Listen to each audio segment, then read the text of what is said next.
Benjamin from Optimal Canine. Today's an exciting day. Kaya and Bruno, if you want to show them, have graduated from the 2 to 3 week reliable obedience board and train. So we're dropping them off at their owners all the way in Frisco. So we thought we'd record the process for new clientele to see how the process kind of works. So stay tuned. Let them be excited for a second. How you doing? It's been about 2 weeks and change since they've seen you. Look at Kaya. I ain't never seen Kaya move that fast.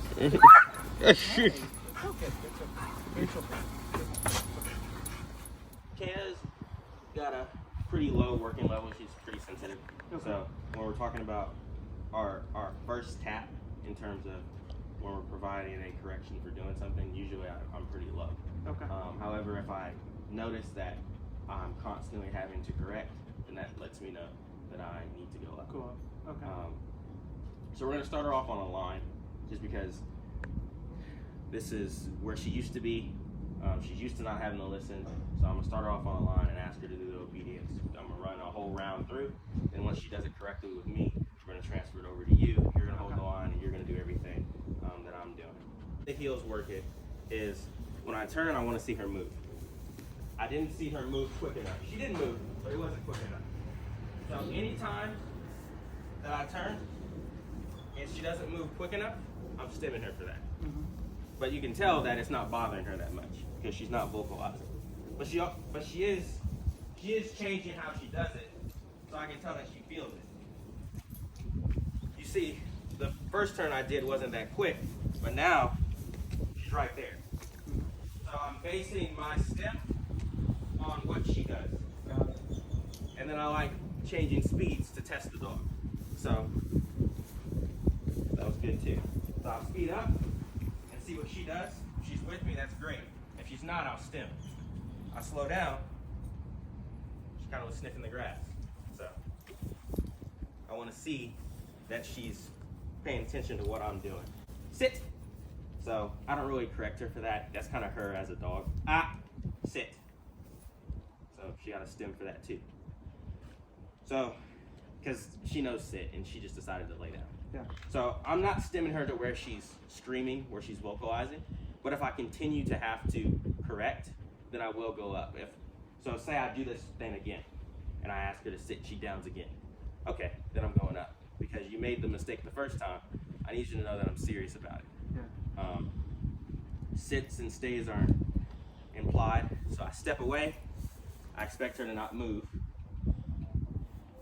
Good sit. And then your communication is very just clear for the dog. Good sit, good down, good stay. Well, not stay. Good heel. Just saying good in the command that you asked them to do, so it's very clear. Kaya, down. Good girl. Good down. Then I step away again. I want to see that she stays. Good girl. And for her, it's a lot of verbal encouragement. Heel. Good. I wanted to see that she was going to move in my direction and make an effort. If she hadn't have moved in my direction, I would have stemmed for that. Speeding up. She's with me. I turn. Stem. I stemmed there because she didn't keep up. And at the end of the day, it's how you want your heel to be. See how tight that was? That's good. Sit. Good girl. Good sit. And I'm a stemmer for that. Sit. See? So she got in trouble for that. I went up to a 48. She vocalized. But I had already told her earlier that I wanted her to sit and not go down. And she did it again. So the way you make sure you explain to the dog that you're serious about that is you go up on times like that. If she's the type of dog that if she sees that you're going to let her get away with downing for a sit, she's going to do it all the time. Yeah. You're going to say sit, she's going to be like, You give her an inch, she'll take a mile. down. Good. She knows what down means. She knows the difference. She made a mistake. You see, I tapped her. She wasn't like, oh no, what did I do? She immediately got into that sit because she knew exactly what she did. Good girl. Good. Yeah. Heel. Now start walking.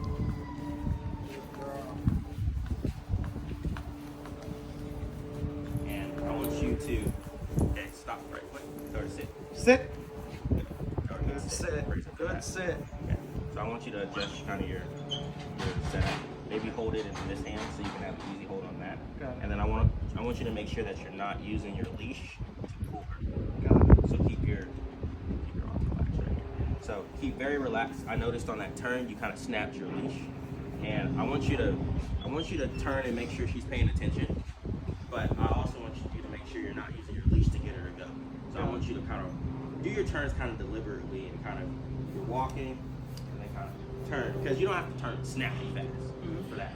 I want your pace to be fast and slow when you're walking, but on your turns, I want you to just pay attention to see what she does. If her head's still facing this way and she's letting the line go, then that's a stem on your e-collar, but you're not going to use your leash. Got it. So if she's like just looking this way, if you're turning, then you know, okay, I need to stem. Got If it. she's walking in with you and she immediately, as soon as you turn, you see that head come around and she's with you, then you know, okay, there's no stem for that.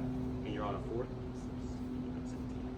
And we can start at a 4, but if you see that she's not going with you, then that next turn you're going up Yep. until she's with you. And she's conditioned to understand that the reason she's getting stemmed is because she's not hugging you tight enough. Got it. Okay. So Okay. say her name, then tell her to heel. Kia. Dude Heel. down. I make him wait a second. I tell him good, then I give it to him. That's crazy. So with the heel, he heels on my left. I think that'll be good for when you have both of them when Yep. you get to that level. But I have him heel him. I'll be happy. All right, cool.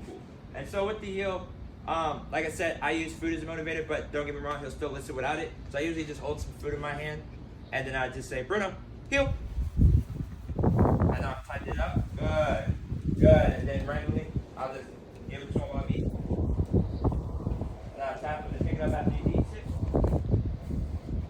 Good. And that was a really good turn. He's paying attention to me. He's getting a little ahead of himself just because he knows I give him food, but he's doing really well. And just the same thing with Ben. I speed up. Good. I stem him. Slow down. Good. Heel. Good. That's a good heel. That's a good. And he loves affection just as much as Kaya. Sit. Good. Good sit. Good sit. Down. Good. Good down. How to move around each other too.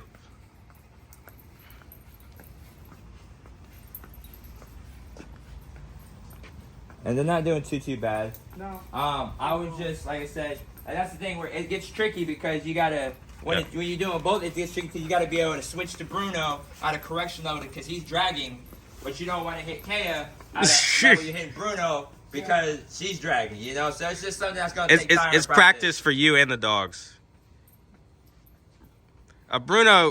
Kaya's healing better than Bruno is. If Bruno keeps on sniffing the ground, he needs to get a stem. Remember, he's red. Oh, now Kaya's lagging behind. Yeah, so that's just one of the things that it's gonna take time. Sitting on their place. Look at him. No more couch. Place now. Good. All right. How satisfied were you with Optimum K9? Been excellent. I've never seen them this calm. I was able to walk around with them outside without pulling on them, so it's been fantastic. Thank you guys. Awesome.